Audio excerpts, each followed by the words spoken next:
got a new thing out, gonna make you shout. Got rhythm, got beat, gonna move your feet. Got class, finesse, a whole lot of style. I don't know if you want to hear the story. I don't know if I told you. Did I tell you about the rap song? No? Here it goes. Don't take that. I'll make it quick.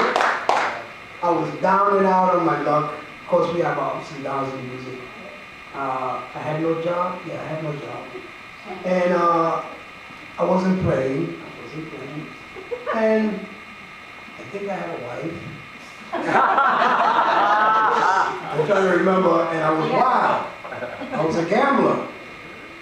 All right? You know Filipinos love to gamble. Come on.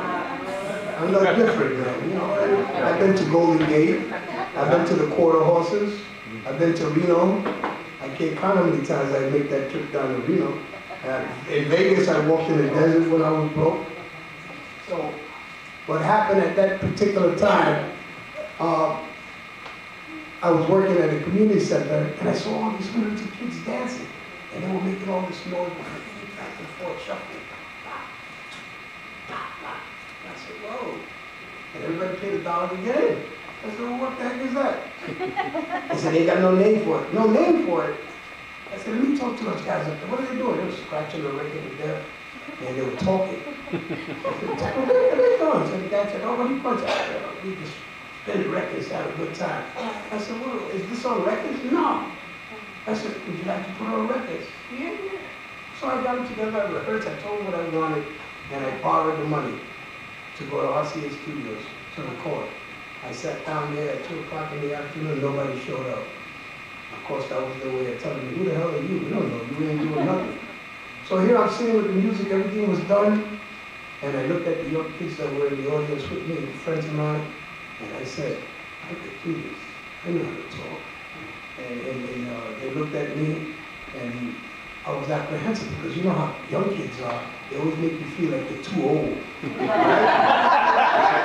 I think I was the oldest rapper to ever start. I think I recorded that record when I was 39 or 40. So rappers don't start at 40 years old. So I looked at the words and what I told Glenn, I wrote what some of them, I changed them around, and I said, play the music. And then I remembered the beat that they were doing. Everything was falling up too. Clap their hands. Oh, beat to the beat. If I created, I made sure that I was doing steps. You know, I'm a bad dancer, my wife will tell you. I was trying, I was into the beat, and then I said, it's a new thing now, gonna make it shine. Got rhythm, got beat, gonna move your feet. Got class, finesse. All I said, I started to start moving in the back. I said, oh, I got this. To the beat, everybody. To the beat. Clap your hands. And then boom, the record was finished and everybody was jumping back. And I said, oh, we got something. And I said, I couldn't wait to rush out that door with that product. I ran out, I went to the record stores, and I went to the record companies, and they all threw me out. They said, Joe, what the heck is that junk you talking about? I said, it's something new. He said, you don't sing anymore? I said, I'm telling you, this is something new. He said, get out of here with that shit. And he threw me out, and I went out. So lo and behold, I bumped into this girl who happened to know South Soul Records, which I started. If anybody tells you different, it's wrong. That is my name. I originated that song, and we built up one of the premier dance record labels in the world, South Soul Records. The rest is history, because soul means salsa, soul means soul. And I connected it just like Latin soul. So I went up there, and I gave the guy the idea, and I said, I got something for you.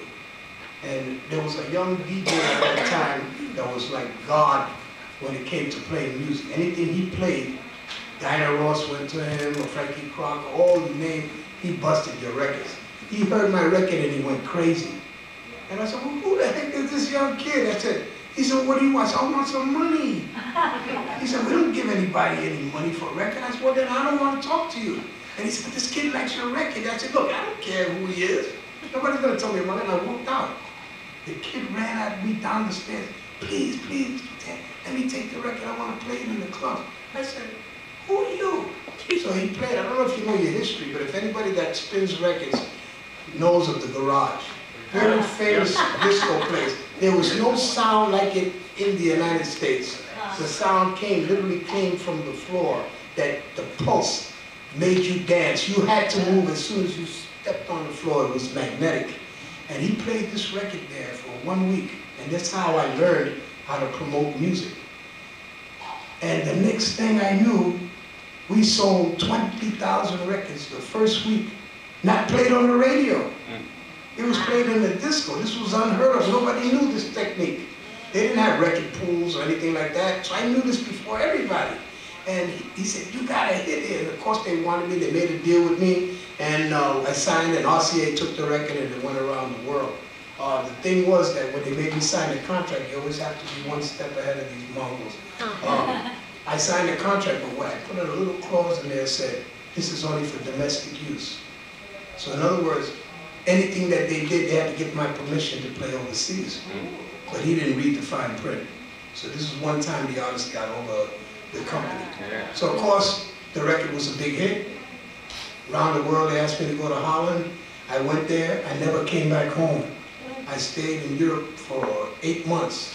The record became top 10 all over the world.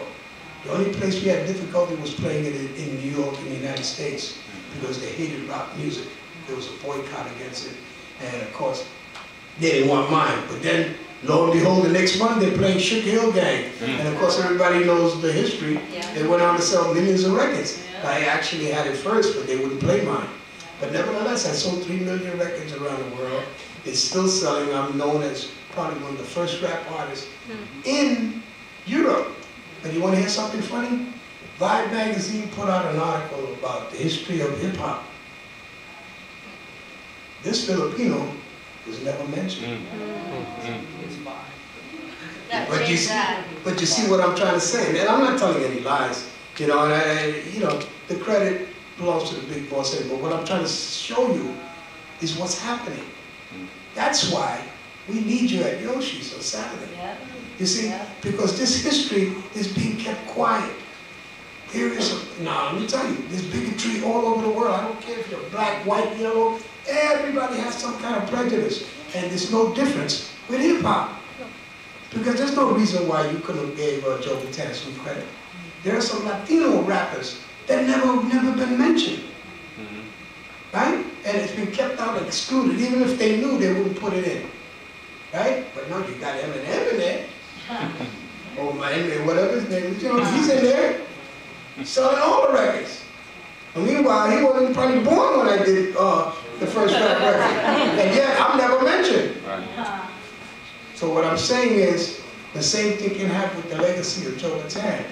They may never know that I'm part Filipino and that I touched some people's hearts, or that I was able to do this because we're sitting on our rights. We're sitting on something that we can do something about. And it's not just for me, it's for all the other artists that came before me. I mean, we can name a host of Filipino artists throughout history that came from San Francisco that I never heard of until maybe last week. And I'm an artist. So you can see the era in these ways, and the history, and what's needed. So it's time not to be quiet anymore, but to come out and voice. Even if you don't like it, but I guarantee you, when you walk out of my performance, you will be saying my name for the rest of your life.